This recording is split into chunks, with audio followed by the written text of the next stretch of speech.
సర్వం పెసరట్ ఇదిగోండి సార్వాడు రేపటి నుంచి అంచి సార్వాడు సర్వ్ చేస్తారు మీకు. ఏ నీకేం బయటకు వచ్చింది? సార్వాడు రేపు మా ఊరు వెళ్ళి పూడుస్తున్నా ఓటేయడానికి. ఓయ్ ఎవరు ఓటేస్తున్నావు ఏంటి? అది సీక్రెట్ చెప్పొద్దని మొన్న అంజీ సార్వాడు చెప్పాడు. ఏడిచావులే. సార్వాడు మీరెవరికి వేస్తారేంటి? నేనా ఓటా? ఎవడొచ్చి మనకేం వదిలేస్తాడురా?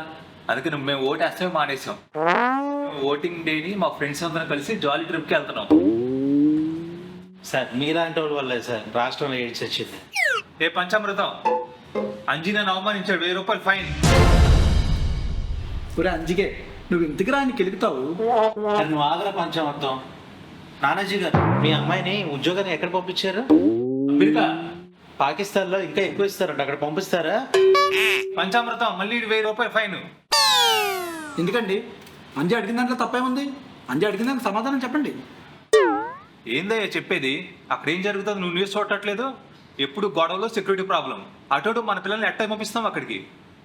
అక్కడ ప్రజలు కూడా మన నుంచి విడిపోయిన వాళ్ళే కదా, వాళ్ళు మనలాంటి వాళ్ళే కదా, మరి వాళ్ళు ఎందుకు అలాగా?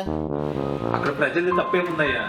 అక్కడ పాలకులు, డిక్టేటర్లు, గ్యాంగ్స్టర్లు. పాలకులు అలా ఉన్నప్పుడు దేశం అలా కాకుండా ఎలా ఉంటుంది? అవునా? ఎటువంటి గ్యాంగ్స్టర్స్? సొంత బాబాయ్ అంత గ్యాంగ్స్టర్సా? అరెస్ట్కి వచ్చిన సిబిఐలను అడ్డుకునే అంత డిక్టేటర్సా? ఏందండి ఏదో తేడాగా మాట్లాడుతున్నావు? తేడాగా మాట్లాడుతుంది మీరు. ఎక్కడో వేరే దేశంలో ఉన్న పాలకులు, గ్యాంగ్స్టర్స్, డిక్టేటర్స్, అందుకే ఆ దేశం అలా తగలడింది అని మాట్లాడుతున్న మీరు, సొంత దేశంలో సొంత రాష్ట్రంలో బాబాయ్ని గ్యాంగ్స్టర్స్, అరెస్ట్కి వచ్చిన సిబిఐలను అడ్డుకునేంత డిక్టేటర్స్, ఆ విషయం మాత్రం మీరు గమనించలేకపోతున్నారు. నువ్వు చెప్పినా గుర్తుకొచ్చింది. అసలు ఆ బాబాయ్ మ్యాటర్ తలుచుకుంటేనే భయం వేస్తాను.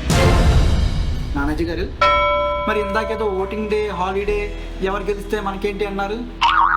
హ, ఇలాంటి క్రిమినల్స్ని మళ్ళీ గెలిపిస్తే రేపు వచ్చిన మన రాష్ట్రం గురించి కూడా అలాగే అనుకుంటారుగా. ఏదో తెలియకన్నానులే పంచామృతం. నాది మా ఫ్రెండ్ది హాలిడే ట్రిప్ క్యాన్సిల్. వాళ్ళ చేత కూడా ఓటించే బాధ్యత నేను తీసుకుంటాను. ఫస్ట్ టైం నచ్చారు సార్వాడు మీరు. సరే కానంజీ, నాకు ఒక డౌట్.